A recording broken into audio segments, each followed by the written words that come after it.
প্রতিষ্ঠাতা সভাপতি জনাব ইয়াহিয়া এম রাজীব সাহেব, উপস্থিত আছেন অত্র এলাকার স্বনামধন্য আলেম হযরত মাওলানা মোহাম্মদ আল আমিন কাসেমি সাহেব।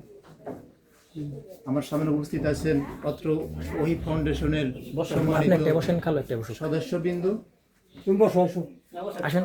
আসসালামু আলাইকুম ওয়া রাহমাতুল্লাহ।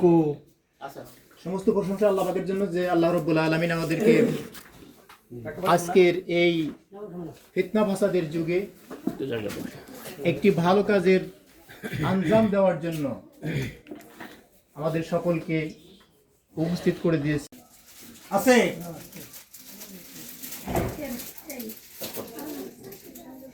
মোহাম্মদ শান্তি আক্তার, স্বামী আলতাফ, শান্তি আক্তার।